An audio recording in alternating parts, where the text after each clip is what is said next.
जय नमस्ते।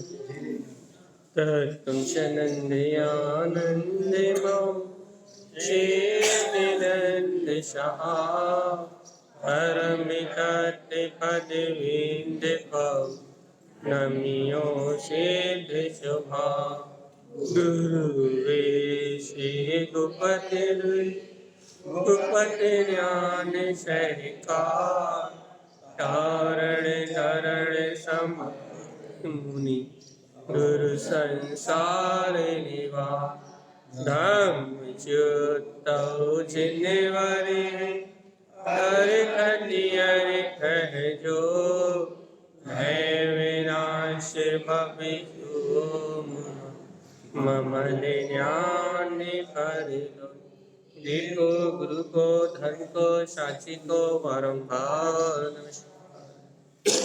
श्री श्री ग्रंथराज जी मंगलाचरण। तत्त्वं च परं तत्त्वं परमं भावदर्शिये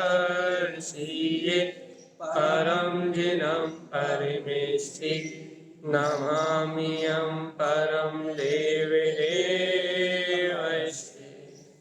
बोलिए श्री कमलवती श्री ग्रंथाधिराज की जय। एक साथ मंत्रोच्चारण।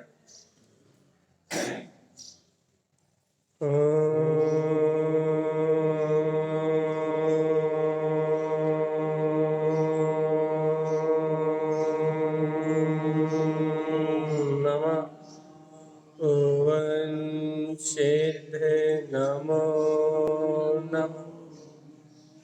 परमाराध्य महाजन्माणी सद्गुरुवार तारण स्वामी और सर्वज्ञ जनैन परमात्मा की अमृत में ज्ञान रसधार यह श्री कमलवती श्री ग्रंथराज जी, जहाँ आचार्य श्रीमद चिंतानंद स्वामी सभी जीवों को अपने स्वरूप में रमण करने की प्रेरणा दे रहे हैं। भैया तारण स्वामी तो एक ही बात कहते हैं, इष्टम च परम इष्ट। इष्ट में भी जो परम इष्ट है, परम शब्द लगाने से उस बात का महत्वता श्रेष्ठता बढ़ जाती है। परम का अर्थ ही श्रेष्ठ होता है। तो क्या कह रहे हैं भैया, इष्ट में भी जो इष्टता करने योग्य श्रेष्ठ है वो अपना सब। वही अपन तो कहते हैं मोक्ष मार्ग या फिर आत्मा की बात या फिर तत्व की चर्चा इष्ट है। इन साधनों में भी जो इष्ट है वो अपना परम इष्ट स्वभाव। देखो इष्टम च परम इष्टम, इष्टता प्रकट हो गई भैया काय की परम इष्ट स्वभाव। भैया वो जो परम इष्ट स्वभाव है, परम श्रेष्ठ स्वभाव है, अपने को उसका पता मिल जाए कि वो है कौन, कहाँ है भैया। जो इष्ट में भी परम इष्ट है वो कहाँ है। और तारण स्वामी कह रहे हैं इष्टम अनमोय विगत अनिष्टम। और यदि भव्य आत्मा हृदय से यदि उस परमात्मा को इष्ट मानोगे, इष्ट जानोगे, तो क्या होगा भैया, विगत अनिष्टम, सारे अनिष्ट अमंगल नष्ट हो जाएंगे। देखो बात वही है जो अभी अपन थोड़ी देर पहले सुन के आए कि नंद मऊ आनंद मऊ। भगवान आत्मा अपने नंद आनंद में स्वभाव को इष्ट मानोगे तो क्या होगा, सारे अनिष्ट भाव अपने आप बदल जाएंगे। कह रहा हो कि आनंद में हूँ, चैनंद में हूँ, परमानंद में हूँ, सुख स्वरूपी हूँ, ऐसा कह रहा हो कि मैं आनंद स्वरूप वाला हूँ, तो तारण स्वामी कह रहा है अमी रमण तम मुक्ति भाव, अमृत रसायन रमण करो तो मुक्ति की प्राप्ति हो जाएगी। कह रहे हो लेकिन उस आनंद में रह नहीं रहा है। कह रहे हो कि ज्ञानानंद स्वभाविक, लेकिन रह नहीं रहा आनंद। यदि जैसा कह रहे हो वैसे रहते तो बात अलग हो जाती। वही तो आप जैसा कह रहे हो कि नंद में हूँ, आनंद में हूँ, नंद आनंद में मेरी आत्मा का स्वभाव है, भैया वैसे प्रसन्न रहते, आनंद में रहते। जब आनंद में स्वभाव है तो ज्ञान आनंद स्वभाव ही हूँ, तो ज्ञान के आनंद में रहो तो कर्म अपने आप खिप जाएंगे भैया। जब मैं ज्ञान आनंद स्वभाव ही हूँ तो आत्मा के आनंद से कर्मों का क्षय होता है, क्योंकि अपन आत्मा का आनंद लेंगे तो कर्म गलेंगे भैया। और यदि भैया अपन आत्मा का आनंद ले रहा है तो कर्म जहाँ के तहाँ स्थिर। काय का आनंद ले रहा है, देखो इंद्रिय विशेष सुख में आनंद मानेंगे, सुख नहीं है वो, लेकिन कहने में संसारिक जीवों की भाषा में क्या इंद्रिय सुख को जो रौद्र ध्यान में जो आनंद आ रहा है, हिंसा नंदी, चौर्य नंदी, मिशा नंदी, यदि इन रौद्र ध्यानों को में आनंद मानेंगे, तो जहां आनंद मानेंगे वहां भैया अपना उपयोग लगेगा। तो अपना उपयोग कहाँ लगता है भैया? इंद्रिय विषय कसाय राग आदि परिणाम में लगता है। तो क्या होगा? कर्मों का आश्रय बंद हो रहा है, कुछ नहीं। कर्मों से जुड़ान हुई तो कर्मों का आश्रय होगा, वो आत्मा से जुड़ान हुई दे तो कर्मों का नाश होगा। तो जय इतनी सी बात तो समझ में नहीं आ रही जीव को कि जब तक अपन नंद आनंद में अपने स्वभाव में नहीं रहेंगे, तब तक इन कर्मों से निजात अर्थात मुक्ति मिलने वाली। मुक्ति मिलेगी आत्मिक आनंद से, मुक्ति मिलेगी स्वभाव के आनंद से, अपने ज्ञानानंद स्वभाव के स्मरण से मुक्ति मिलेगी। अब अपन क्या कह रहे हैं भैया? मैं ज्ञानानंद स्वभावी हूं, लेकिन उसकी आनंद रूप अनुभूति को नंद आनंद में हूं कह तो रहे, लेकिन उस आनंद में प्रसन्नचित रह नहीं रहे। दिन भर लगे विकल्पों की उधेड़ बुन में, दिन भर लगे चिंता में, दिन भर लगे आकुलता में, कह रहे नंद आनंद में हूं। क्या कह रहे हैं? मैं आत्मा नंद आनंद में हूँ, चैनंद स्वभाव वाला हूँ, परमानंद स्वभाव वाला हूँ, ऐसा कह रहे हैं। वीतराग भाव मेरा है, लेकिन करने में लगे राग देश। बस अब विपरीत करने में लगे तो क्या हो रहा भैया?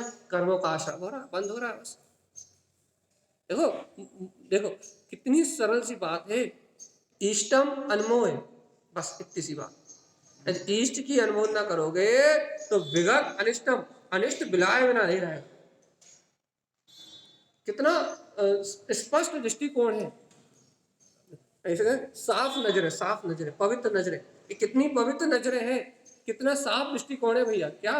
कि अनमोह इष्टम, इष्ट की अनुमोदना करो भैया। आप अपने हृदय में, अपनी अंतरात्मा में, अपने अंतर्भाव में शुद्धता से इष्ट स्वभाव की अनुमोदना करो, इष्ट भाव की अनुमोदना करो भगवान जी। क्या होगा? इष्ट भाव की अनुमोदना करोगे तो अनिष्ट जड़ से अलग हो जाएगा भैया। और फिर क्या दिखेगा भैया? शुद्धम प्रकाशम शुद्धात्म तत्वम, अपना इष्ट भाव झलकेगा। लेकिन जीव को अनिष्ट की रुचि है ना, इसलिए जीव का उपयोग बार बार अनिष्ट की ओर जाता है। देखो भैया, अभी जो निमित्त है, संयोग है, कर्म की धारा चल रही है, नाना प्रकार के संयोग मिल रहे हैं, ये नाना प्रकार के संयोगी भाव का परिणमन चल रहा है। ये सब बात बाहर की हुई है, सब बाहर की बात है। ये सब बाहर चल रहा है। जो कर्म संयोग चल रहा है, कर्म के निमित्त चल रहे हैं, ये सब बाहर की बात है, ये सब बाहर चल रहा है। लेकिन भगवान जी, ये बाहर चलते हुए परिणमन में जो अपनी रुचि है, रुचि ठहरी हुई,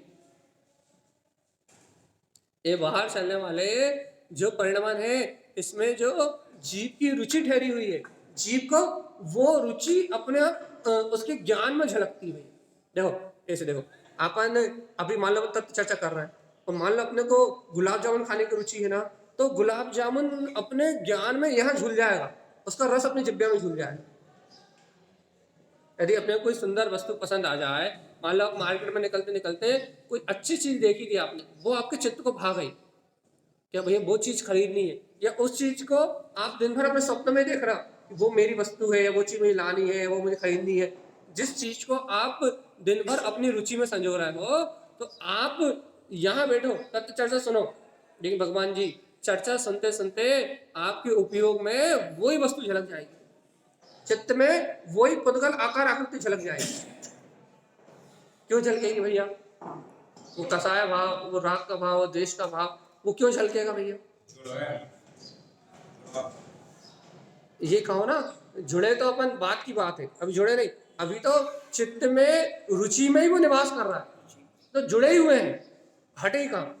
देखो ये दो प्रकार की बात करते हैं।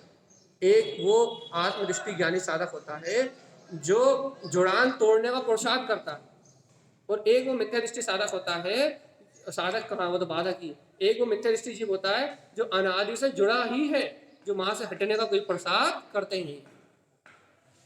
तो जो जुड़ा ही हुआ है उसकी तो कोई बात ही नहीं, लेकिन जो हटने का पुरुषार्थ कर रहे हैं उनके लिए है चर्चा।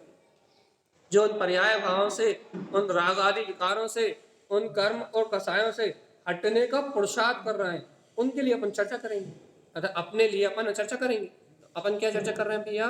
कि गुरुदेव कह रहे हैं क्या इष्ट में परम इष्ट अपना वीतराग भाव है, और इष्ट की अनुमोदना करोगे वो अनिष्ट का नाश हो जाएगा। अब अपनी अपनी बात कर रहे हैं, तो अब अपन अपने अंदर में देखें, अपन आंख बंद करके विचार करने की कोशिश करें भैया। देखो मैं सिद्ध हूँ, मैं शुद्ध हूँ। देखो जिनेंद्र परमात्मा के वचनों में आया है कि ईष्ट मेरा वीतराग भाव है, ये रागादि विकारी परिणाम मेरे नहीं है, मेरा तो निश्चैतन्य वीतराग पद है। अब देखो इतना अच्छा विचार कर रहे हैं, इतना अच्छा चिंतन कर रहे हैं, इतनी अच्छी अपन तत्व की देशना सुन रहे हैं। अब आप ये देखो कि यहाँ यही चर्चा सुनते सुनते यदि आपको और किसी वस्तु की रुचि है तो आप जैसे ही चिंतन कर रहे होगे ना तो यहाँ से मन उछटेगा और आपको वो वस्तु प्रत्यक्ष झलक जाएगी। इसमें तो आश्रय हो रहा हूँ ना, अपन विचार कर रहे हैं तो आश्रय हो रहा हूँ। शुभ और अशुभ की अपेक्षा है वो आश्रम तो, लेकिन आश्रम तो विचार करने में शुभ करोगे तो भी होगा, अशुभ भी करोगे तो भी होगा। लेकिन बात इतनी है कि वो तो वस्तु तो झलकी ना, विचार कर रहे थे वो भी, हम ये नहीं करें कि वो आत्मा की बात थी, वो आत्मा का चिंतन भर था, लेकिन आपको रुचि जिस पर पदार्थ की थी वो झलका कि नहीं झलका। अब अपन कह रहे हैं कि आत्मा इष्ट है, आत्मा को इष्ट चिंतन कर रहे हैं, वो झलक रहा है उद्गल। अब अपन ये कहेंगे भैया कि हमें आज तक आत्मा का अनुभव नहीं हुआ, हमने आत्मा को देखा नहीं, इसलिए वो आत्मा नहीं झलक रहा और पर वस्तु झलक रही है। ये ऐसा नहीं है, अपने को आत्मा की रुचि नहीं है इसलिए वो आत्मा झलक नहीं रहा। क्यों? आत्मा तो गुणों के चिंतन रूप भी झलक सकता था, आत्मा तो बहुमान के रूप में भी झलक सकता था। अरे भगवान की वाणी सुन के भव्य के हृदय प्रसन्नता भी तो आती है, और उस प्रसन्नता के बल पे अपना उपयोग अपने आत्म चिंतन में लग जाता। और भैया वो जो पर पदार्थ है, जो पर वस्तु है, जो अपने चित्त में थमी हुई है, जो कसाय का भाव है, किसी भी देश का भाव है, जो अपने चित्त में थमा हुआ है, वो भाव तो अलग होना है ना, उसी से जुड़ान तोड़ना है। देखो जुड़ान काहे तोड़ना भैया? अच्छा एक बात बताओ, जुड़ान काहे तोड़ना? जो आपकी धारा है और उसमें भी जिसमें आपकी विशेष आसक्ति है, उन धाराओं से जुड़ान तोड़ना भाई। कर्म धारा तो चलेगी ना, संयोग में जो कर्म धारा है वो कर्म धारा तो चलेगी, लेकिन आपकी उसमें जो विशेष आसक्ति है, जिन वस्तुओं में, जिन पदार्थों में, उन विशेष आसक्ति युक्त पदार्थों में एकत्र तोड़ना, जुड़ान तोड़ना। जुड़ान कहाँ से टूटेगा? जहां आसक्ति वहीं से तो तोड़ोगे, और जहां आसक्ति नहीं है वहां से जुड़ान है ही नहीं। मतलब है ही नहीं, मतलब वो परिणाम तो सामने से निकल जाता है, अपने कोई ज्यादा महत्व तो नहीं रहता उसका।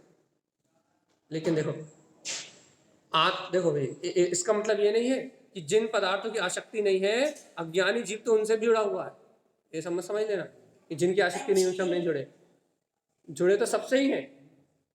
जब तक आत्म स्वभाव की प्रतीति नहीं है तब तक पर्याय का जितना भी परिणाम चल रहा है, परिणाम में जो भी धारा चल रही है, जीव उन सबसे जुड़ा ही हुआ है, सबसे जुड़ा हुआ है। लेकिन जब आत्म श्रद्धान प्रकट हो जाता है, तत्व श्रद्धान प्रकट हो जाता है, तो जीव को जो सामान्य धारा रहती है उनमें तो आत्मा की प्रतीति रहती है। जैसे अभी तत्व चर्चा कर रहा है, अभी कोई दिक्कत नहीं आत्मा को याद करने में। अच्छा बताओ, अभी अपन तत्व की चर्चा सुन रहे हैं तो मैं गायक परमात्मा हूं, ऐसी स्मृति में कोई बाधा है क्या? फिलहाल नहीं है भैया। क्यों नहीं है? क्योंकि सामान्य स्वभाव का परिणमन चल रहा है, तत्व की देशना सुन रहा है, तो अपने आप ही ये स्मरण बना हुआ है। क्या स्मरण बना हुआ है? कि मैं गायक तत्व परमात्मा हूं। सहज ही स्मरण है भैया। अब इस समय कोई बाधा नहीं है भैया। लेकिन अब भी आली नीचे चले जाए तो भाई नीचे चलते समय भी यदि अपन तत्व चर्चा करते हुए जा रहा है या अंतरात्मा का भेद ज्ञान करते हुए जा रहा है तो भी कोई बाधा नहीं है। लेकिन बाहर कोई घटना घट जाए तो, कोई आपका क्या बोलते हैं, कोई विषय निकल आए विवाद का, तो क्या होगा भैया? जब कसाय भाव आएगा तो उस कसाय भाव की विशेष रुचि में, चाहे भोग के परिणाम हो, चाहे राग के हो, चाहे द्वेष के हो, चाहे कर्तव्य के हो, जब वो परिणाम आएगा, कसाय का भाव आएगा, तब उस कसाय परिणाम की विशेष रुचि में आप अपनी आत्मा की प्रतीति का नाश करोगे, और आत्मा प्रतीति का नहीं, आप अपने व्यवहार का नाश कर दोगे। भगवान आत्मा क्या कह, सर्वज्ञ भगवान की वाणी में क्या आया भैया? क्या क्या आया है कि क्या, जैसे क्या है कि भैया देख के चलना चाहिए, लेकिन यदि आपको कसाय आएगी ना तो आप नीचे देख के चलना बंद कर दोगे। भगवान की वाणी में आया कि मधुर वचन बोलना चाहिए, तो आपको क्या होगा भैया? जब परिणमन आएगा तो आप पे अनर्गल शब्द निकलने लगेंगे। वो कह रहे हैं कि 18 क्रियाओं का पालन करना चाहिए, लेकिन जैसे ही आपको वो आसक्ति का भाव आएगा आप उससे विपरीत हो जाओगे। ठीक है, शील आदि का पालन करना चाहिए, लेकिन जैसे ही आपको अपनी आसक्ति का भाव आएगा आप कुशील आदि का सेवन करने लगोगे, आप या हम कोई भी हो। तो क्या हो रहा है भैया? हाँ, आपके प्रश्न का जवाब दे रहे हैं, कब तक सोच सुन ले। हाँ बोलिए। दो प्रश्न हो गए। देखो भैया, आपने पहला प्रश्न ये किया कि ऐसे भाव आ रहा है तो हो रहा है क्या, ऐसे कर्म का उदय आ रहा है तो हो रहा है क्या। देखो भैया, कर्म का उदय तो चल ही रहा है जीव के साथ, लेकिन जीव की स्वयं की आसक्ति भी तो है। कर्म का उदय मतलब क्या भैया? कर्म का उदय क्या कहलाएगा? सामने निमित्त उपस्थित हुआ, मतलब सामने कोई स्त्री निकल रही भैया, उसे देख के आपके भाव खराब हुए, तो भैया क्या उस निमित्त से हमारे भाव खराब होने थे? तो क्या ये जो भाव खराब हुए, तो भैया ये क्या कर्म का उदय था क्या? नहीं था। भैया वो स्त्री को देख के यदि आपके परिणाम बिगड़े भी तो कर्म का उदय आया भी, तो आपकी स्थिति ये थी कि आपको उन परिणामों में बहना नहीं था। अपना पुरुषार्थ यही था कि अपने को उन परिणामों में बहना नहीं था, उन परिणामों को तुल नहीं देना था। लेकिन आसक्ति होती तो क्या होता है कि अपन सारा विचार भूल जाते हैं और उन विचारों में, उस आसक्ति में, उस निमित्त के साथ घंटों के लिए तन्मय हो जाते हैं, अपन उस विकल्प में डूब जाते हैं। तो ये क्या हुआ? ये जुड़ान हुआ। स्थिति अलग रहती, ज्ञानी और अज्ञानी थे। हम अज्ञानी, अब वही तो यही तो चिंतन चल रहा है अपना, कि अपन क्या होता है जब अज्ञानता सिरमौर होती है, ज्ञानी भी बह जाते हैं। अपन कितने आगम में उदाहरण पड़े, जब अज्ञान धारा सिरमौर होती है तो बड़े बड़े ज्ञानी भी ढह जाते हैं भैया। और भैया बड़े बड़े ज्ञान और भैया ऐसे जीव भी है जो इन कर्म धाराओं को चुटकी में निकाल देते हैं। मतलब सबकी अपनी अपनी योग्यता पात्रता है। अपन तो अपनी बात करें तो क्या करना भैया अपने को, कि भैया अपन ने ये तो समझ लिया कि निमित्त मिला, भाव मान लो कर्म जैसे आ भी गए, तो लेकिन उसमें सदाचार, सुरक्षा, भेद ज्ञान या संयम, कि जिन्हें भगवान की आज्ञा को याद करना, ये कुशील भाव है और नर्क ले जाएगा, ये अपना कर्तव्य था। यदि ये कर्तव्य अपना नहीं हुआ और अपन साध व्यसन में रंग गए, तो दूसरा थोड़ा सरल उदाहरण दे, उदाहरण आप लोगों को झेलेगा नहीं, स्त्री वाला। जैसे किसी को व्यसन सिगरेट पीने की आदत, दारू पीने की आदत है, कोई दारू पीता, भैया कोई दोस्त मिला, रास्ते में कोई मिला और उसके साथ मदिरा पान, भैया मदिरा ली, तो भैया क्या हुआ? अब पीने की या गुटखा खाने की आदत, सिगरेट पीने की आदत, क्या हुआ भैया? जैसे ही वो उसका रसिया मिला, एक दूसरा गुटखा खाना पाउच खाने वाला मिला, तो उसने मला, उसने फाका और आधा अपन ने, क्या हुआ? निमित्त मिला, निमित्त मिला, निमित्त के अनुसार परिणाम आए, परिणाम के अनुसार परिणमन हो रहा है। और अब ये बताओ, इसमें ये आज्ञा किसको याद आई? ये व्यसन है भगवान जी, ये 7 व्यसन है और इन व्यसनों से दुर्गति का बंध हो। जीव स्वयं कार्य करता है कि मतलब निमित्त के कारण करता है? भैया निमित्त है, कर्म का उदय भी निमित्त है, भाव, उसके भाव बिगड़ना भी निमित्त है, भाव बिगड़ना भी निमित्त है, कोई बड़ी बात नहीं। कर्म उदय से भाव वैसे हो सकते हैं, लेकिन अपनी समान ना होना, समान ना होना,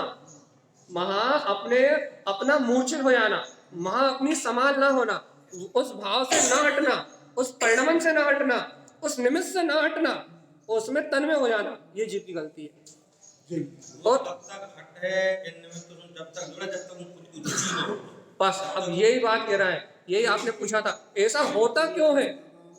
ऐसा एक उदाहरण आप है, एक मुनि महाराज, उनका नाम हो गया नहीं आ रहा, वो चक्का लगा, माघनंदी मुनि रहा, सबको याद है। तो क्या कह रहे हैं, वो जो हम यहाँ क्या कहना चाह रहे हैं, ऐसा होता क्यों है? ये ऐसा होता है, इसके 2 कारण हैं। एक तो अनादिकाल का संस्कार, आप तो कर्मों के ऊपर दोष लगा दो, इसलिए होता है। तो सबसे बड़ा कारण ये है कि हम स्वयं इस आत्मा के रसे नहीं है भैया। हम केवल तीन चौकी के अभाव वाले मुनि महाराज, उनके भी कर्म धारण गए। भैया कर्मों का उदय तो, रुद्र की उत्पत्ति कैसे होती पड़ी? रुद्र की उत्पत्ति कैसे होती? बस फिर अब क्या प्रश्न करोगे आप? तो क्या कह रहा है कि जो निमित्त संयोग है वो तो निश्चित ही है, उन्हें कोई नहीं बदल सकता भाई। तो जब यहाँ हम क्या कह रहे हैं, कर्म की धारा का वेग आता है, लेकिन भगवान आत्मा कर्म की धारा का वेग आने के बाद जो जीव सावधान है, जो सचेत है, वो उसमें बार बार नहीं बहते, रोज रोज नहीं बहते। कर्म तो यह कहलाता है कि भाई आज आपको गुटखा खाने की लत लग रही है, आज आपने खा लिया, लेकिन कल से दृढ़ निश्चय से त्याग कर दिया, अब गुटखे को आप छूओगे नहीं। तो ये कह रहे भैया कर्म धारा तीव्र आई थी और चली गई, और आप रोज मल मल के खा रहे हो तो, और दिन में 6 बार मल मल के खा रहे हो तो फिर क्या कहोगे आप? कर्म धारा वो करता है। आत्मीय सावधान सावधानी अज्ञानता है। ये तो अपनी अज्ञानता है, अपनी रुचि है कि अपन उसे खुद 6 बार मलते हैं और 6 बार खाते हैं। ये तो अपनी रस है, अपना रस परिणाम है भैया उस व्यसन के प्रति। तो अब ये व्यसन के प्रति रस परिणाम है, अब इसे क्या कहोगे भैया? ये तो अनादिकाल का संस्कार है, हम अनादिकाल संसार में रहे। आपने संस्कार तो कह दिया, व्यसन की आदत संस्कार तो कह दिया, लेकिन ये तो कहना भूल गए इसकी हमें वर्तमान में रुचि है, हम इसे छोड़ना भी नहीं चाहते, हम इससे हटना भी नहीं चाहते, हम इस निमित्त से बचना भी नहीं चाहते, हम भावना भी नहीं भाना चाहते कि भैया गुरुदेव ये व्यसन है, ये श्रावक पने को नाश करने वाले हैं, ये हमारी आवृत्ति की भूमिका को नष्ट करने वाले हैं। और यदि हम आवृत्ति भी नहीं हो पाए, 18 क्रियाओं का पालन भी नहीं कर पाए, आवृत्ति भी नहीं हो पाए, तो हमारा नरक तो निश्चित ही है। तो मैं बाहर दूसरे कर लिया, अब पेट में गैस भर रही है, गुटखा क्या तो करदाना क्या तो वो सब वो छोड़ो, सब बात। तो जिसको जिस चीज की रुचि है, जिस चीज की आसक्ति है, अब महा कराओ प्रसाद में, महाप्रसाद करो, जहां रुचि है वहां प्रसाद करो। आपको बोलने की आदत है भैया, आप अनर्गल बोलते हो, तो आप अपनी जिब्बे में गड्ढोल कर बताओ, मौन रह के बताओ। आप दूसरे को सलाह देना बहुत सरल है कि तुम ऐसा मत करो, भैया जी आप ऐसा बोलते हो, प्रवचन में ऐसा बोल देते हो, ऐसा नहीं बोलना चाहिए। दूसरों को सलाह देना बहुत सरल है, खुद लागू करके बताओ। उसको समझना ज्यादा कठिन है। ज्ञान देवल बांटना, सलाह बांटना सरल है, फ्री की बट्टी ना हो, लेकिन जब खुद अपनी अंदर की बात करो, खुद अपने चिंतन की बात करो, तो स्वयं जुड़ान तोड़ के बताओ। भाई देखो हम तो बहुत अच्छे भैया, सफेद कपड़े पहनते हैं, घर गृहस्थी में नहीं रहते, बढ़िया चैत्यालय में रहते हैं, बढ़िया आत्म साधना करते हैं। भैया तुम भी एक काम करो, चैत्यालय में रहने लग। तो कहना भैया क्या है, तुम वहां घर गृहस्थी में नहीं रह रहा है तो तुम्हारे लिए कहना सरल है, लेकिन तो चैत्यालय में रहकर तुम 24 घंटे ध्यान में डूबते हो क्या, ये बता दो पहले।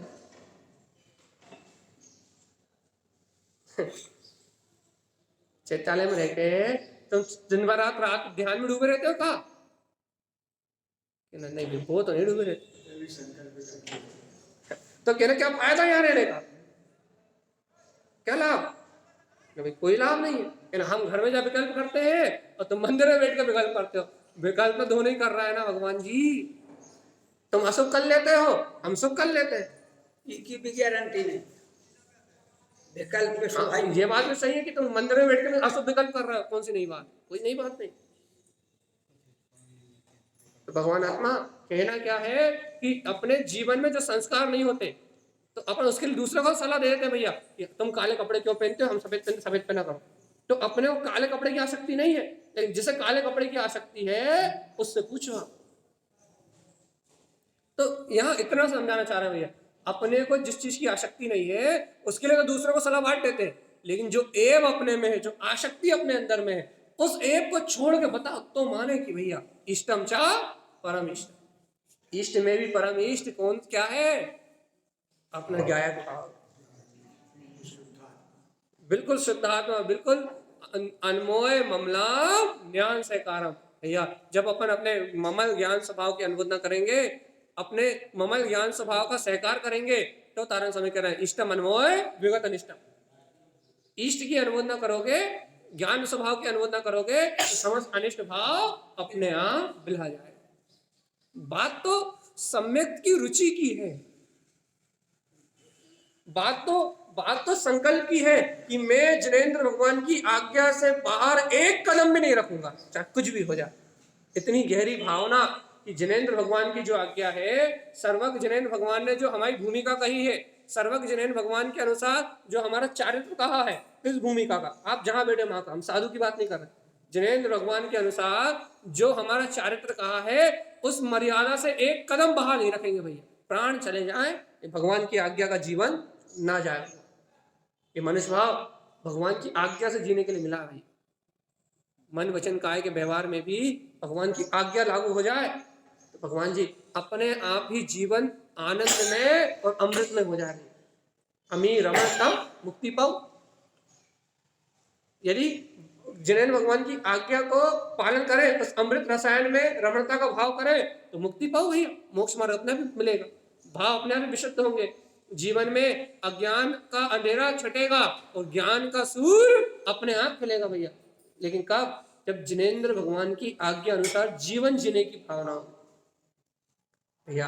लेकिन अपन जिनेन्द्र भगवान की आज्ञा के साथ जीवन नहीं जीना चाहते तो फिर क्या करना चाहते हैं भैया?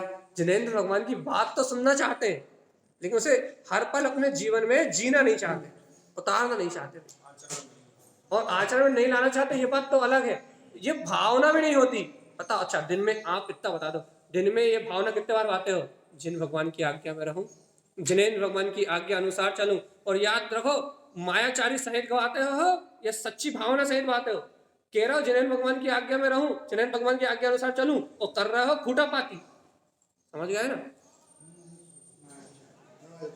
हाथ जोड़ के कह रहा हो, हे सर्व भगवान मैं आपकी आज्ञा में रहूं, मैं आपकी चरण शरण में हूं, चत्तारी शरणम पवज्जामि, 4 ही शरण लेने योग है, मैं आपकी शरण में रहता हूं। मुंह से कह रहा है भगवान जी, हे भगवान मैं आपकी शरण में रहूं, बस बस खत्म। विकल्प चले भी तो चले, बुद्धिपूर्वक आचरण क्रिया करते हैं जो भगवान की वाणी से विरुद्ध है। हम कह रहे चलो भाव की छूट भी दे दी, चलो भाव अपनी योग्यता से हो रहा है, वो क्रिया करते हैं। अब ये क्रिया भी अपनी योग्यता से हो रही, शरीर का परिणमन होना था तो हो गया। वाह गजब बात भाई। बचने के उपाय ज्यादा ज्ञानी होने का ज्यादा नुकसान है। ज्यादा ज्ञानी तो मध्यम है। अब वही तो कह रहा है, वो ज्ञान का अजीर्ण है, अजीर्ण। तो जब वो ज्ञान का अजीर्ण हो जाता है तब ऐसे ही होता है। ज्ञान को अजीर्ण तो मानी व्यक्ति को हुई, ज्ञानी हो तो होता ही नहीं। हाँ तो वही तो कह रहा है, वो ज्ञानी नहीं है ना, अजीर्ण है उसे। तो क्या कह रहा है यहाँ? अच्छा देव यही कह रहा है भगवान जी, इष्टम चा परम इष्टम। इष्टम इष्टम इष्ट में परम इष्ट अपना स्वभाव है और इष्ट अनमोय विगत अनिष्टम। और बिना इष्ट की अनुमोदना के 3 काल में अनिष्ट भाव का नाश होने वाला नहीं है।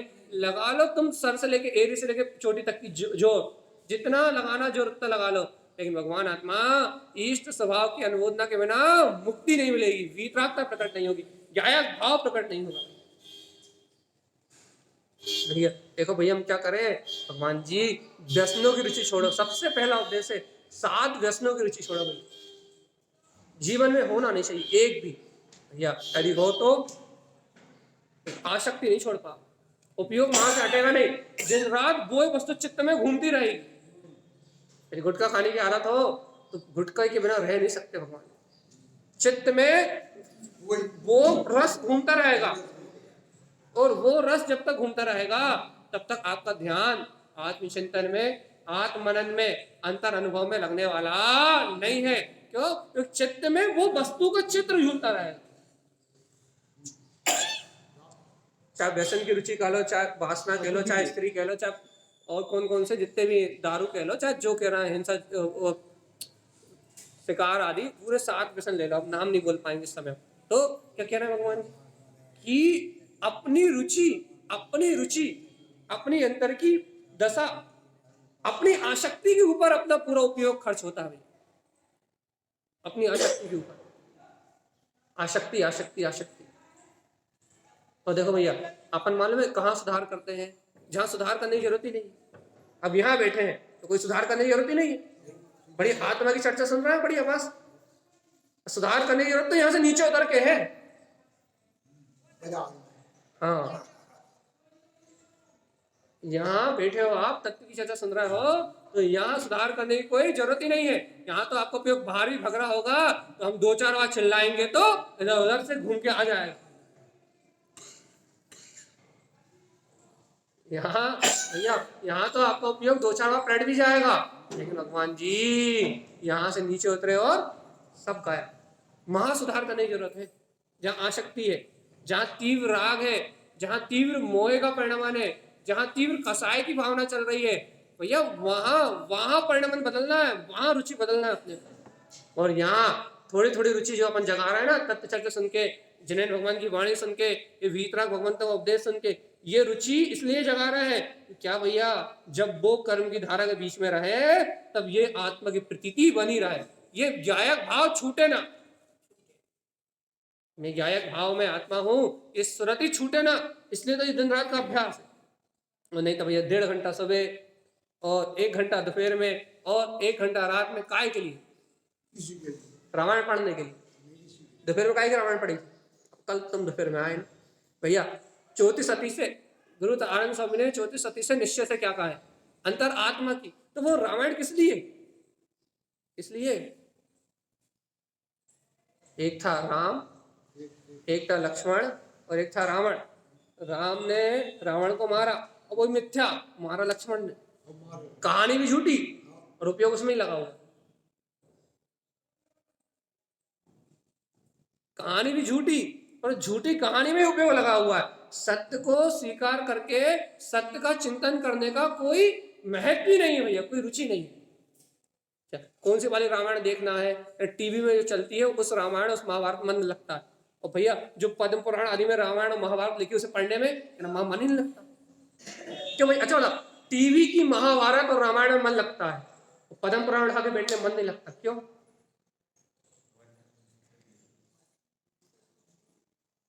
चलिए बताओ। टीवी की कृष्ण लीला देखने में वो मजा आता है, कितना बेहतरीन रस आता है। और हम कह रहे हैं वही 2 घंटे जो टीवी की रास लीला कृष्ण लीला देख रहे हो, रंगीन है, राग पूरा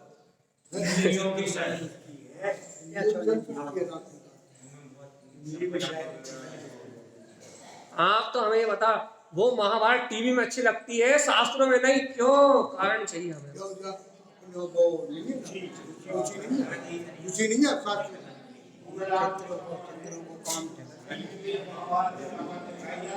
भगवान जी, वो मिथ्या का जहर, वो मिथ्या क्रियाओं में और वो जो राग रंग हो रहा है वहां, राम रावण, राम और सीता को देख रहा है, वो राम और सीता की जो रास लीला दिखा रहा है, राम से कुछ वो बेशक परिणाम नहीं घटा, लेकिन वहां जो पुत्र परिवार भोगों की जो संतुष्टि दिखती है, रंग बिरंग की अपने जैसी दुनिया दिखती है, उस अपने जैसे भोगों में आनंद आता है। ना राम से मतलब, ना रावण से मतलब, ना सीता से मतलब, कोई से मतलब नहीं।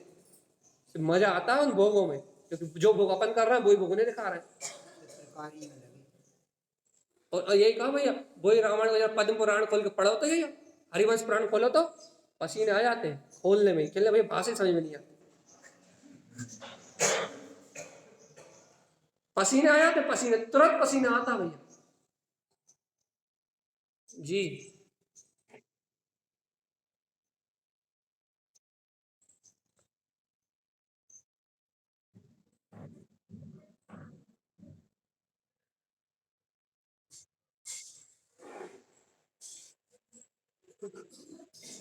तो बस यही तो कह रहे हैं, वो टीवी की रास लीला राग लीला है, वो राग लीला अच्छी लगती है। भैया पद्म पुराण में जो वैराग्य की लीला है वो अच्छी नहीं लगती। वो वैराग्य कहां से चित्त को भा जाए, वो आत्मा का रस कहां से चित्त को भा जाए, वो तत्व का रस कहां से चित्त को भा जाए। और यदि वो पद्म पुराण पढ़ भी ले तो उसमें क्या पढ़ेंगे, कितने भवन थे, कितने स्वामी थे, कितनी पत्नियां थी, या फिर उनने ऐसा किया, तर्क वाले में से कि तुम तो ऐसा कहते हो, उनने ऐसा कहा। वो उनका वैराग नहीं दिखेगा, बिल्कुल उनकी दीक्षा नहीं दिखेगी, उनका संयम बिल्कुल नहीं दिखेगा भैया। सिर्फ दिखेगा कि हम तर्क कैसे कर सके, भैया जी आपने इस उदाहरण में ऐसा कहा था और वहां तो ऐसा लिखा है। तर्क ही बस अपने बुद्धि का विषय, अपने लड़ाई का विषय, और अपन विकल्पों में कैसे उलझ रहा है, बस वो ही विषय दिखाई देता है, इसके अलावा कुछ दिखाई देते नहीं। रुचि वो है, क्या कर लोगे आप? रुचि वो है। अब जब रुचि वहीं की पड़ी है, लगन ही उसी वस्तु की पड़ी है, अब तो तारण स्वामी की बात कैसे समझ में आएगी? अनमोय इष्टम अनमोय विगत अनिष्टम, ये बात कहाँ समझ में आएगी? रावण को जला जला के इस दुनिया ने पहले कितना हत्यारा कर दिया, जबकि रावण जैसी पात्रता नहीं, क्षमस्वम सम्यक दृष्टि। अरे एक स्त्री के कारण से उस पर इतनी लांछन लगे, पूर्व भाव के उदय के कारण से उसने कितनी स्त्रियों के जीवन को संवारा है, इसकी तो कोई गिनती नहीं। धर्मी था, धर्मी, विधर्मी नहीं था, महान पंडित, महान पंडित था, महान विद्वान था। कितनी जीवियों को, कितनी स्त्रियों को उसने चारित्र में दृढ़ करा है। जब पद पढ़ते हैं तो आता है कथा, कितनी स्त्रियों को उसने चारित्र में दृढ़ करा है। राक्षस नहीं था, सुंदर पुरुष था, कामदेव जैसा शरीर था, पिति नारायण था। भाई अब उस रावण को कितने लोग रोज जला रहे हैं, मैं जो जला रहे हैं ना, वो तो सब नरक जाएंगे, उनकी छोड़ो। हम तो सिर्फ ये कह रहे हैं कि पूरी दुनिया में सबको एक ही चीज भा रही है भैया, क्या? दूसरे की निंदा, और रावण की निंदा करने में मजा आ रहा है। दूसरे के दोष, दूसरे के विकार को देखने में मजा आ रहा है, दूसरे के विकार को जलाने में मजा आ रहा है। लेकिन जो खुद के अंदर में विकार है उसका क्या? उस सीता को एक बार देखने का परिणाम कि रावण की अपयश कीर्ति आज तक संसार में है। तीर्थंकर होने वाला जीव हो, एक बार उस स्त्री के प्रति राग का परिणाम, वो भी से स्पर्श करा था, फिर छोड़ दिया था, उठाया भरता, उसका छोड़ दिया, उसके बाद दोबारा उसकी ओर देखा भी नहीं, भाव भी नहीं आए। सती थी वो, कोई कुछ कर नहीं सकता उसके साथ, सती थी, कोई छू नहीं सकता। तो कह रहा है ऐसा तेज है वहां। एक बार उसके उस परिणाम का फल आज तक उसे अपयश कीर्ति कर्म का उदय है उसका आज तक। और भगवान जी अपनी नजर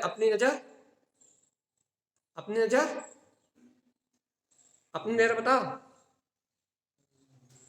भगवान जी जब एक बार का फल आज तक उसे दुनिया विराधना कर रही है और अपना परमानेंट रुझान ही वही है, अपना क्या होगा?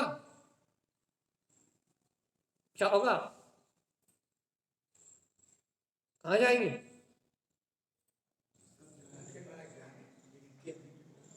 अपन नहीं कह सकते। हम ये सिर्फ विचार करना है अपने को।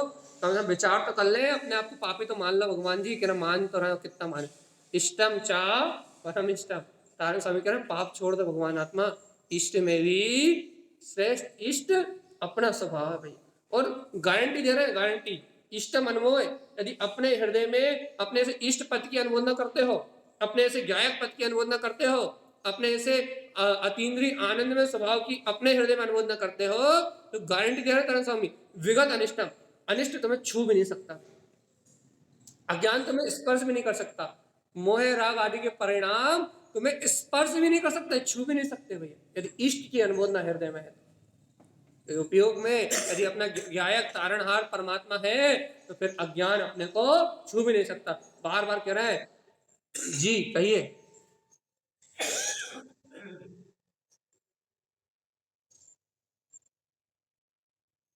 सही बात है, जब तक पर्याय की ओर दृष्टि है तब तक ये सारा काम है। हम क्या कह रहे हैं? अपन कह रहे हैं कि मैं नंदमय हूं, आनंदमय हूं, लेकिन भगवान जी वो नंद आनंद में रम कहाँ रहे? कह तो रहे हो कि नंद आनंद में मेरा स्वभाव है, लेकिन उस नंद आनंद का रस कहाँ ले रहा है? और गुरु तारण स्वामी अमीर रमण तब मुक्ति पाओ, अमृत में रमोगे तो मुक्ति की प्राप्ति हो जाएगी।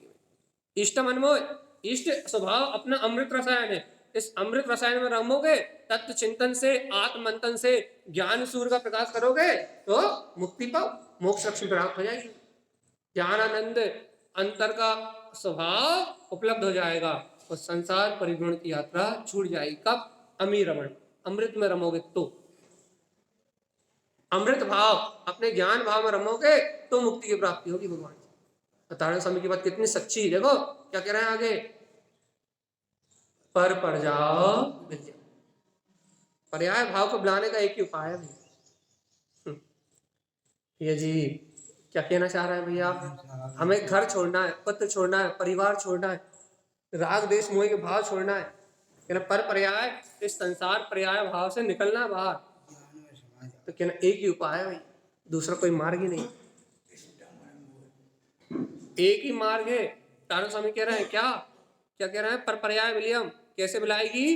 ज्ञान सहावे, कम जिनियम च, एक ही मार्ग है। यदि इन पर प्रयास मुक्त होना है, इन कर्मों को जीतना है, तो ज्ञान सहावेद, अपने इष्ट स्वभाव, अपने ज्ञान स्वभाव की अनुमोदना, अपने ज्ञान स्वभाव को अपने अंदर में प्रकट कर लोगे, सम्यक ज्ञान की ज्योति जला लोगे, वस्तु स्वभाव को पी जाओगे कि जो सर्वज्ञ ने कहा है वो ही सत्य है। इस वस्तु स्वरूप को पी जाओगे तो ही कर्म को जीत पाओगे। कर्मों को जीतने का अन्य कोई उपाय नहीं। पहले भगवान जी ऐसी रुचि लगे, दिन में हमने आपसे पहले आए थे, हमने जब भी आपको ये याद करवा के गए थे, आप भूल गए क्या? ये भावना तो चलते फिरते उठते बैठते होना चाहिए। जिन आज्ञा में रहूं, जिन आज्ञा अनुसार चलूं और जिन आज्ञा अनुसार मेरी प्रवृत्ति हो, कम से कम भाव ही कर लो भगवान जी, दोबारा भगवान की वाणी मिल जाएगी। अंतर मन से भाव कर लेना तो। भैया भैया जी ने कहा था, नियम ले लिया तो कच्छु नहीं होगा। भावपूर्ण भावना यदि अंदर से निकलेगी, जिन आज्ञा में रहूं, जिन आज्ञा अनुसार चलूं और जिन आज्ञा अनुसार ही मेरी सम्यक प्रवृत्ति हो, तो भैया ये भावना भाव का विनाश करेगी, भय का विनाश करेगी, आपके अंतर के अज्ञान को धोएगी, आपके अंतर की जो अशुद्धि है उसको धोएगी। ये भावना ही पवित्र भावना है। इस पवित्र भावना से ही आपका मन धुलेगा भैया, चित्त की सफाई होगी। भगवान आत्मा यदि यही भावना भाते रहे, हम बच्चों के अनुसार चले, हम पति के अनुसार चले, हम समाज के अनुसार चले, हो गई जिंदगी पूरी। हम भैया हमारे ऊपर घर की जिम्मेदारी है तो हम अपने फर्ज के अनुसार चले, कर्तव्य के अनुसार चले, यही भावना बनी रहेगी भैया, तो हो गया जीवन पूरा। मिथ्यात्व मोह सहित हो गया जीवन पूरा। तो भगवान जी इस मिथ्यात्व मोह सहित जो जीवन पूरा हो जाएगा, उससे अनंत जन्म मरण ही अपने भाग्य में आएंगे और कुछ नहीं आएगा। देखो तो कितनी अच्छा बताओ, इस भावना भाने में कितनी दिक्कत है, कितनी दिक्कत है।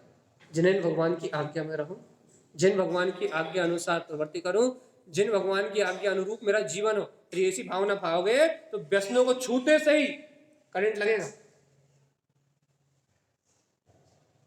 बात समझ में नहीं है? यदि ये भावना आपने दिन में 10-20 बार भा ली, हृदय से निकल गई, तो व्यसनों को छूते ही करंट लगेगा।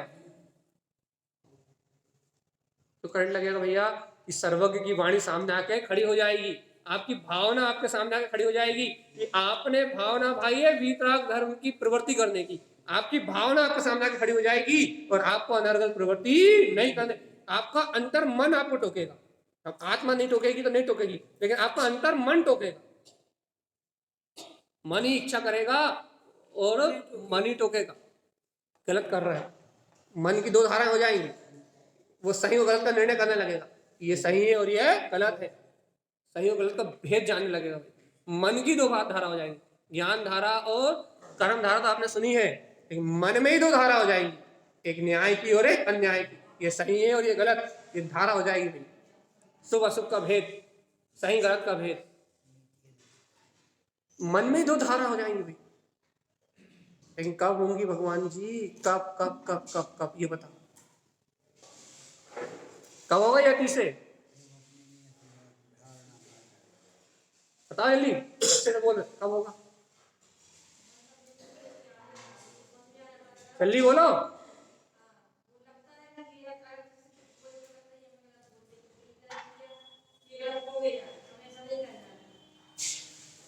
बोलो जल्दी, कब होगा? जब अपनी रुचि होगी और स्वीकार भगवान की वाणी को विश्वास, हमने भाव से कर्म किया। क्यों आगे ये नहीं आ रहा? संभाल ले तो लगता है ये नहीं आ रहा, क्यों आया? जल्दी बोलो, बोलो कब होगा? आप बोलो कब होगा? अभी नहीं तब तक नहीं। देख लो, इतना ही नहीं कह पा रहे कि जिन भगवान की आज्ञा में रहूं, जिन भगवान की आज्ञा अनुसार प्रवृत्ति करूं, जिन भगवान की आज्ञा अनुसार मेरा जीवन हो, जब ये भाव होगा अंतर में तब होगा, नहीं तो नहीं होगा। जिन्हें भगवान पे विश्वास तो करें, उन्हीं पे विश्वास नहीं है तो कभी नहीं होगा भैया। जब तक वो भगवान की वाणी में विश्वास नहीं है तो उनकी भावना भाने की तो बात ही बहुत दूर की हो गई। कितनी सरल सी बात है, कितनी सीधी सी बात थी, कोई याद करने का कोई बहुत बड़ा विषय नहीं था। और वो कितनी बार बोल चुके तीर में मुझसे, कम से कम 10 बार से भी ज्यादा। उसके बाद भी वो बात अंतर से नहीं निकल रही। कितना जकड़ा है रे मन, कितना पकड़ा है ये मन, कितनी जोर से कस के रखा हुआ है मन कि वो बोलने रिपीट नहीं कर पा रहा है, यहीं की यहीं स्मरण नहीं कर पा रहा है, यहीं की यहीं नहीं बोल पा रहा है। कितनी पकड़ है, कितनी तेज पकड़ है व्यसनों की, वासनाओं की, इच्छाओं की, कर्तव्य की, भोक्तत्व की, विषय वासनाओं की, कितनी गहरी पकड़ है। इसलिए तो हमने कहा था टीवी की रामायण अच्छी लगती है और शास्त्रों की रामायण अच्छी नहीं लगती है। कारण यही है कि टीवी के रामायण में राग, रंग और व्यसन है, और भैया अपनी जो पद्म पुराण में जो है उसमें वीतरागता है, वैराग है और मुक्ति है। अच्छी कौन सी लगेगी भैया? टीवी वाली रामायण, महाभारत, कृष्ण लीला, रासलीला सब अच्छी लगेगी, और शास्त्र वाली समझ में नहीं आती, समझ में नहीं आई, चित्त में नहीं चढ़ेगी। चित्र तो देखे ना, अब बेल को उपन्यास दे दो, आपने ये कहा तो अब बेल को उपन्यास दे दो, वो पूरा साक्षात झूल जाएगा भैया उपन्यास पढ़ने में, हर कुछ परिवार। जब तक पूरी नहीं हुए थे उसका, जब तक रखते ही नहीं है, नींद नहीं आती कि आगे क्या हुआ। उपन्यास पढ़ने वालों को जब तक पूरा ना हो जाए, जब तक सांस उल्टी चलती भैया। भगवान आत्मा जब वो उपन्यास पढ़ने की रुचि, वो उसका एक कथानक नहीं भूल सकते आप, क्या हुआ क्या होने वाला है, उसकी रुचि नहीं छोड़ सकते आप। भगवान जी, भगवान की वाणी तुम्हें उपन्यास से भी सस्ती दिखती है, तो हमसे तो बोलो मत, हमसे बोलोगे तो फिर बहुत खतरनाक हो जाए। भगवान की ये वाणी उपन्यास से सस्ती दिखती है, उपन्यास से सब सस्ती। भगवान जी जब तक ये जिनेन भगवान के वचन उपन्यास से भी ज्यादा फीके लगेंगे, उपन्यास ज्यादा महत्वपूर्ण है, जिनवाणी तो जबरदस्ती पंडित जी आ गए जबरदस्ती सुना रहा है, जब तक ये वचन उपन्यास से भी ज्यादा फीके लगेंगे तब तक इनका स्वाद आने वाला नहीं, तब तक आनंद आने वाला नहीं है। और भगवान जी उस आनंद को लेना है, नंदमऊ आनंदमऊ। भैया कह रहा मैं ज्ञानानंद स्वभावी हूं, मैं ज्ञानानंद स्वभावी हूं, लेकिन उस आनंद को लेना है तो अमी रमण, उस अमृत में रमण करना पड़ेगा भैया। बिना उस अमृत रसायन में रमण करे हुए वो परम अतीन्द्रिय आनंद प्रकट होने वाला नहीं। रमणता चाहिए। देखो भैया, भैया हम तो एक झटके में छोड़ देते हैं क्या, देखो बहुत सारे लोग मिलते हैं, भैया हम तो 7 दिन रसी से भोजन करते, भैया बहुत अच्छी बात, एक एक दिन एक एक रस का त्याग, 60 रसी से 6 दिन 7 दिन, एक दिन तो छूट है ना, 6 दिन 6 दिन, हफ्ते के 6 दिन है ना, हम रसी से भोजन करते हैं। रसी से, रसी मतलब समझ गए, अरे दही, नमक, तेल, घी, शक्कर, पूरा तो लीटर सामान तो बन जाता। एक एक रस का त्याग करके 6 दिन में हम 6 दिन रसी से भोजन करते हैं। क्यों करते हैं भैया? क्योंकि जिह्वा इंद्रिय का कंट्रोल रहे, आसक्ति छूटे। पक्का पक्का बता, फिर अभी हम कुछ बोलेंगे तो फिर 100% सही। मन इसे करा था भाव नहीं। अरे हम कह रहे हैं आज नमक की रसी है तो आज शक्कर से पूरा भोजन होगा, तो ये कौन सी रसी, मुझे ये बताओ।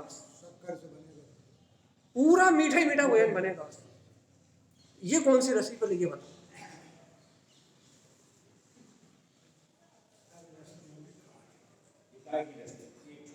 और हम ये कह रहे हैं भैया मान लो हाँ नमक आपने त्याग दिया, भैया मान लो शक्कर कम हो जाए, यदि दूसरे पदार्थ 4 पदार्थ बने, उन 4 में से एक बिना शक्कर का फीका बन जाए, उसे खा के बताओ आप समता भाव से, बिना ची पी करे, तो हम मान ले रहे भैया आपने रसी करी है।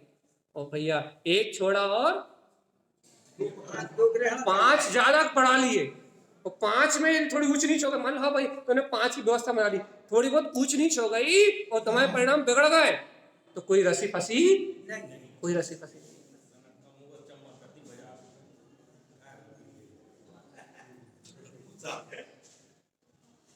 हमारा कहने का मतलब ये है संयम तो करो, लेकिन विवेक के साथ तो करो भगवान जी, संयम करो परिणाम सुधरे ताकि बस। सुधर पे गिराने संयम परिणाम बने रहे विशुद्ध, परिणामों में निर्मलता बनी रहे, इसलिए संयम करो। परिणाम बिगड़े इसलिए संयम मत करो। भगवान जी अब तारण स्वामी क्या कह रहा है, पढ़ जाओ विलियम, मिला लो भगवान जी, जल्दी 10 मिनट बचे हैं मात्र। पढ़ जाए विलियम, ज्ञान सहावेन कम जिनियम च। यदि आसक्ति को जीतना है तो सम्यक ज्ञान ही एक उपाय है भैया। अपने मन की अंतर में जो आसक्ति अज्ञान आसक्ति है, इस आसक्ति को जीतना है तो ज्ञान सहावेन सम्यक ज्ञान ही उपाय है, बस समीचीन ज्ञान ही उपाय है। भगवान की इस अमृत में वाणी का निरंतर चिंतन ही उपाय है। एक ही मार्ग है आत्मचिंतन, एक ही मार्ग है तत्व का चिंतन, एक ही मार्ग है मैं इन पर पदार्थों से भिन्न गायक परमात्मा हूं। एक ही मार्ग है अपने अनुभव का भैया, अपने अनुभव के अलावा और कोई दूसरा मार्ग है ही नहीं। लेकिन भगवान जी अपन इसकी ओर आगे तो बढ़े। देखो भैया, एक दिन में व्यसन नहीं छूटते, हम भी मानते हैं, हम भी यहां तक आए तो हमें मालूम कैसे आए। एक दिन में कुछ नहीं छूटता, लेकिन भैया अभ्यास करने से सब कुछ छूटता है।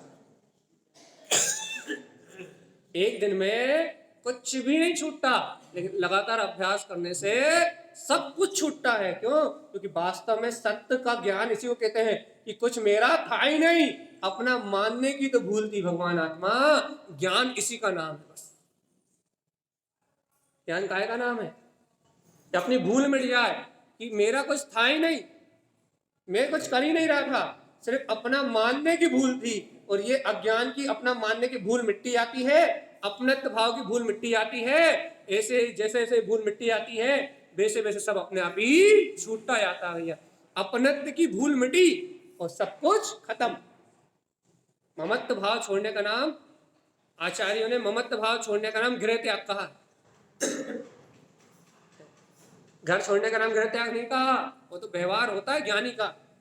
ममत्व भाव छोड़ने का नाम गृह त्याग कहा है। छोड़ सकते हो, छोड़।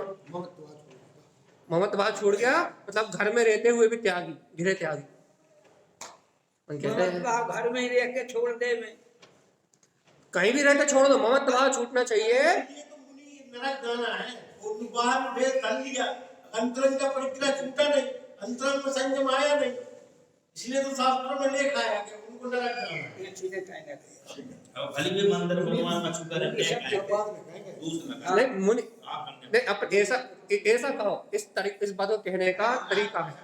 हाँ, अरे एक मिनट ऐसा कहो कि चर्चा समाधान ग्रंथ में ऐसा लिखा है कि 7.5 करोड़ अधर्मी कुलिंगी वो नरक जाएंगे। क्यों? क्योंकि उन्होंने अपना ममत्व भाव नहीं छोड़ा। ऐसा कहो, दूसरे के हृदय पे ठेस ना पड़े, बस भैया। लेकिन इस बात को सुन के ये याद रखो, यदि आप कुलिंगी की सेवा कर रहे हो, आप कुलिंगी को मानने वाले भी तो कुलिंगी इतने जाएंगे और उनके मानने वालों की कोई लिमिट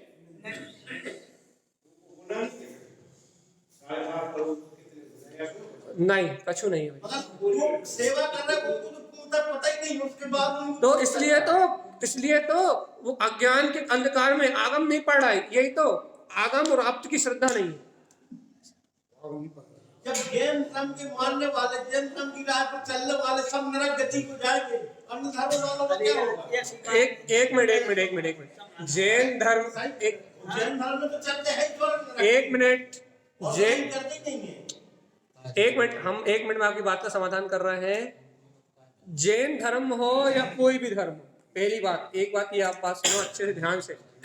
जैन धर्म के अलावा कहीं भी कुछ भी हो रहा है, जैन धर्म के अलावा जितने भी जीव है वो चाहे कुछ भी कर रहे हो, वहां धर्म नाम की चीज ही नहीं है। लेकिन अन्य मत में भी जीव स्वभाव से स्वर्गों में जा सकता है। और जैन धर्म में भी जो 28 मूल गुणों का शुद्ध पालन कर रहे हैं, शुभ भाव में है, वो भी स्वर्ग जा सकते हैं। लेकिन जो 28 मूल गुणों की विरागना कर रहे हैं, उनका नरक गमन पक्का है।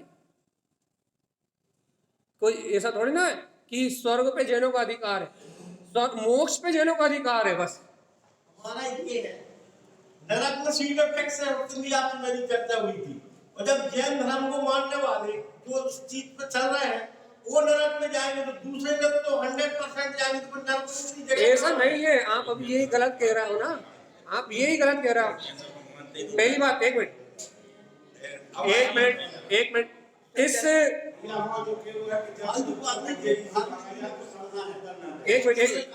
इस बात को हम अभी समाधान कर दे रहा है कि इस पंचम काल में जेब से नहीं कह रहा, ये प्रवचन में आई है।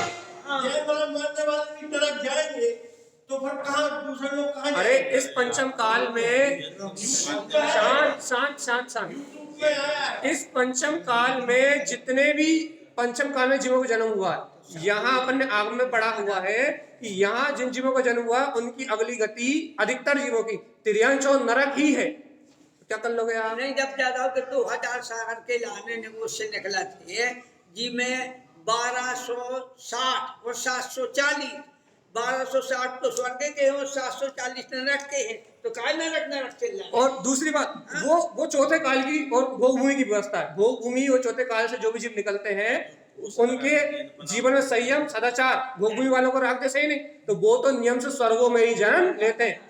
तीनों भोग भूमि वाले जीव, तीनों भोग भूमि वाले जीव स्वर्गों में ही उत्पन्न होते हैं। और जो त्रियंश गति के महामत्स्य वगैरह है भैया, उनकी भी जो पंचम गुण सामर्थ्य, उनकी भी सीट स्वर्गों में फिक्स है। तो उन जीवों के लिए तो फिक्सेड है। जो मैंने आपसे चर्चा की मैं अपने मन से नहीं कह रहा, बिल्कुल सही बात है। प्रवचन में है। अरे अब हमें ग्रंथ का नाम याद नहीं आ रहा, मूलाचार या काय में पढ़ा था हमने कि पंचम चर्चा समाधान में तो संख्या है, मूल आचार्य या किसी ग्रंथ में पढ़ा था कि यहाँ जन्म लेने वाले जीवों की गति 2 है, त्रियंश और नर। कारण क्या है? अति बहुलता की अपेक्षा से, सभी की अपेक्षा से नहीं है, सभी की अपेक्षा थोड़ी ना है भैया। दया करने वाले, दान करने वाले, परोपकार करने वाले जीवों की भी कोई कमी नहीं है। आपने कोरोना काल में देखा है भैया, लूटने वालों की भी कमी नहीं थी और बांटने वालों की भी कोई कमी नहीं थी भैया। वही तो कह रहा है, लूटने वाले बांटने वाले दोनों थे भगवान जी। इसलिए अपन कुछ कह सकते नहीं है, जीव अपने परिणामों का फल स्वयं भुगतता है। लेकिन मोक्ष जाने की व्यवस्था मात्र वीतराग धर्म में ही है और कहीं नहीं है भैया। तो अपन अंतिम बात कह के अपनी बात पूरी करें भैया। इष्टम चा परम इष्टम, मूल बात, इष्ट में भी जो परम इष्ट है वो अपना त्रिकाली स्वभाव। अपन सारी शंकाओं का समाधान एक ही है भैया, क्या कि अपन यहाँ बाहर की व्यवहार की दृष्टि से हटे और इष्ट अनुभव है। कहाँ जाएंगे, कहाँ नहीं जाएंगे, कौन कहाँ जाएगा, कहाँ नहीं जाएगा, इस सारे विकल्प से हटके इष्टम अनुभव। यदि अपन जिनेंद्र भगवान की वाणी की इष्ट भाव की अनुमोदना करेंगे तो विगत अनिष्टम भैया, समस्त प्रकार का अनिष्ट बिला जाएगा। और आचार्य तारण स्वामी कहते हैं पर पर्याय विलियम, है जीवात्मा अंतर में देखो, स्वभाव की ओर देखो तो पर पर्याय विलियम, तो पर पर्याय का भाव विला जाएगा। ज्ञान सहावेन कम जिनियम चा, और भव्य आत्मा इस संसार से पार होने का एक ही उपाय है, क्या? ज्ञान सहावेन कम जिनियम चा, कि मैं ज्ञायक स्वरूप परमात्मा ही। अब आपको जैसे मानना हो वैसे इस बात को मान लो, जैसे करना हो वैसे इस बात को स्वीकार कर लो। दिन रात उठते बैठते सोते जागते जैसे सत्य की प्रतीति रख सकते हो, क्या कि जिन आज्ञा में रहूं, जिन आज्ञा अनुसार चलूं और जिन आज्ञा अनुसार मेरी प्रवृत्ति हो। तो भगवान की आज्ञा में आया है कि मैं ज्ञायक स्वरूप परमात्मा हूं, पर भाव से मेरा कोई संबंध नहीं है। इस सत्य की इस भावना को, जिन भगवान की आज्ञा में चलने की भावना को, और मैं ज्ञायक आत्मा हूं, इस सत्य की प्रतीति को आप जितनी रुचि से अपने हृदय में रख सकते हो, इस भावना को आप जितनी बार निरंतर अपने चित्त से भा सकते हो भैया, उतना ही अपना कल्याण होगा भैया। इसके अलावा और कहीं मुक्ति, इतना तो मानोगे ना। ज्ञान सहावेन कम जिनियम च, ज्ञान के अलावा और कहीं कर्मों को जीतने का मार्ग। जाई 24 में और ज्ञान क्या कह रहा है भैया कि मैं आकर्ता, मैं आभोक्ता, मैं ममल स्वभावी गायक तत्व परमात्मा ही हूँ और पर पर्याय परिणमन से मेरा कोई संबंध या ऐसा अपन तत्व का श्रद्धान करें, ऐसी आत्मभाव की रुचि लगाएं तो इस संसार के जन्म मरण से मुक्ति मिलेगी भैया। यही आचार्य श्रीमद जैन तारण स्वामी का हम समस्त भव्य आत्माओं के लिए मंगलमय उपदेश है।